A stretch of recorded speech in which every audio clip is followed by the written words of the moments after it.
विद्यापीठ, वंदनीय गुरुजन वर्ग आणि त्यासोबतच इथे जमलेल्या माझ्या माता भगिनींनो आणि बांधवांनो, खरं तर आज ज्या विषयावर मी बोलणार आहे हा विषय वक्तृत्व स्पर्धेत यावा ही एक खंतच.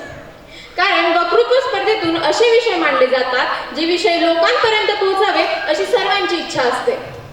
पण स्त्री ही समाज परिवर्तनाची जननी आहे हा विषय 2026 चालू असताना देखील तुमच्या आमच्या मनांमध्ये रुजू शकला नाहीये आणि त्यामुळे या विषयावर वक्तृत्व स्पर्धा घ्यावी लागते ही एक मोठी खंतच. नमस्कार, माझं नाव रुचिका स्वप्नील साठे, मी नाशिकची कन्या, अर्थातच एक स्त्री. आणि हो, मीच ती समाज परिवर्तनाची जननी. जननी हा शब्द आपण खूप वेळा ऐकतो, पण जननी या शब्दाचा अर्थ फक्त एका बाळाला जन्म देण्यापुरता मर्यादित नाही. जननी म्हणजे एक नवीन पिढी घडवणारी, जननी म्हणजे एक नवीन विचारधारेला जन्म देणारी, जननी म्हणजे एक नवीन विचार लोकांपर्यंत रुजवणारी. आजचा समाज जो आपल्या समोर उभा आहे, मग तो चांगला असो किंवा वाईट असो, तो घडवण्यामागे सर्वात मोठा वाटा हा स्त्रीचाच आहे. हो, तुम्ही बरोबर ऐकलं, तो समाज चांगला असो किंवा वाईट असो, तो घडवण्यामागे सर्वात मोठा वाटा हा स्त्रीचाच आहे. कारण जेव्हा एक स्त्री आपल्या बाळावर संस्कार करत असते तेव्हा ती आपल्या बाळासोबत तिच्या विचारांची देवाणघेवाण करत असते. एक स्त्रीच आपल्या बाळाला माणुसकीचे धडे शिकवते. याचाच अर्थ असा होतो की एक स्त्री आपल्या बाळाला माणसांमध्ये द्वेष करायचा की माणसांमध्ये प्रेमाचे बीज रुजवायचे याचे धडे देत असते, मग ते अप्रत्यक्षरित्या असो किंवा प्रत्यक्षरित्या. खरं तर स्त्री म्हणजे समाज परिवर्तनाची जननी आहे या विषयावर उदाहरण द्यायचं झालं तर एक असा समाजात स्त्रियांवर अत्याचार होत होते. एक असा समाजात जगाचा धनी असणारा आपला बळीराजा त्याच्यावर अन्याय होत होता. एक असा समाज ज्या समाजात लोकांना गुलामगिरीत जगण्याची सवय पडली होती.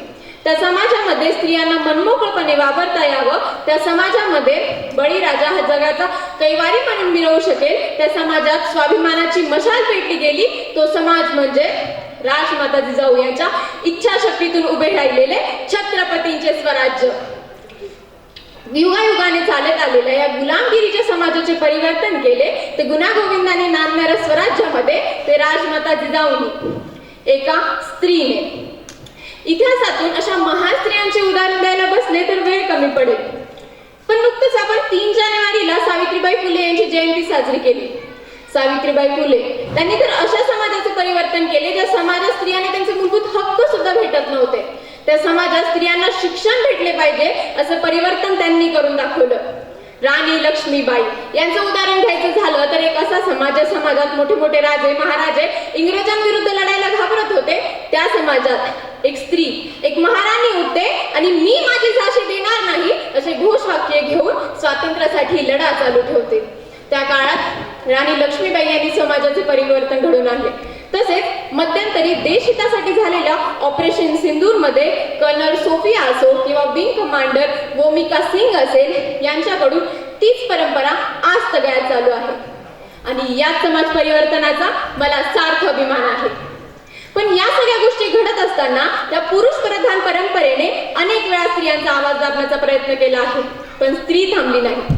तिचं शिक्षण नाकारलं गेलं पण तिने शिक्षणाचा मार्ग शोधला. समाजाने तिला एका मर्यादामध्ये बांधून ठेवण्याचा प्रयत्न केला पण ती एक स्वतंत्र पाखरासारखी उंच भरारी घेत गेली. स्त्रीने वेळोवेळी अपमान सहन केला पण तिने तिचा स्वाभिमान गमावला नाही. तिला भीती दाखवली गेली पण तिने तिचं धैर्य सोडले नाही. समाजाने वेळोवेळी तिच्यावर शंका केल्या, तिने तिच्या प्रत्येक जबाबदारीमध्ये ती स्वतःला सिद्ध करून दाखवलं. पण स्त्रियांचे कर्तृत्वाचे शौर्याचे असे अनेक किस्से आहेत. पण जर आपल्याला आजच्या समाजामध्ये परिवर्तन घडवून आणायचं असेल तर आजच्या स्त्रियांनी तो वसा घेतला पाहिजे, जो वसा सावित्रीबाई फुले, राजमाता जिजाऊ आणि राणी लक्ष्मीबाई यांनी आपल्या पदरात टाकला आहे. त्यांचे अनुकरण करत असताना आज आपण आपल्या पाल्यांना, आपल्या येणाऱ्या पुढच्या पिढीला त्यांच्या स्वतःच्या आणि देशहिताच्या प्रगतीसाठी काय कामं केली पाहिजेत, काय कामं वाईट असतात, काय कामं करायला नको, काय गोष्टी केल्या पाहिजे, स्त्रियांचा आदर करणं काय असतं, वडीलधाऱ्यांचा आदर करणं काय असतं, देशावर प्रेम करणं काय असतं, देशाचा सन्मान करणं काय असतं, आपला इतिहास काय आहे, या सर्व गोष्टी संस्कारामार्फत त्यांच्यामध्ये रुजवल्या गेल्या पाहिजेत. आणि हे आपल्या सर्वांचं कर्तव्य आहे. पण हे एका स्त्रीने केलं तर नक्कीच समाजात एक चांगली पिढी निर्माण होईल. कदाचित आपल्या सर्व स्त्रियांना रात्री फिरताना तेवढं सुरक्षित वातावरण भेटत नाही, पिढी येणार आहे त्या पिढीमध्ये जे पण मुलं असतील, जर आजच्या स्त्रियांनी त्यांच्यामध्ये चांगले संस्कार रुजवले, तसेच एक स्त्रीकडे बघताना एक आई म्हणून, एक बहीण म्हणून बघायचे शिकवले, तर त्याच पिढीतील ज्या मुली असतील त्यांना रात्री अपरात्री फिरताना सुरक्षित वातावरणात फिरता येईल आणि हेच असेल खरं समाज परिवर्तन. मी वयाने खूप लहान आहे, बोलताना मी जर काही चुकली असेल तर एक लहान बहीण म्हणून माफ करा, पण मी जे काही बोललीये ते माझ्या अंतःकरणातून बोललीये. मी जे काही बोललीये ते इतिहासातून शिकवण घेऊन बोललीये. माझे मुद्दे मी तुमच्यापर्यंत पोहोचवण्याचा प्रयत्न केला आहे.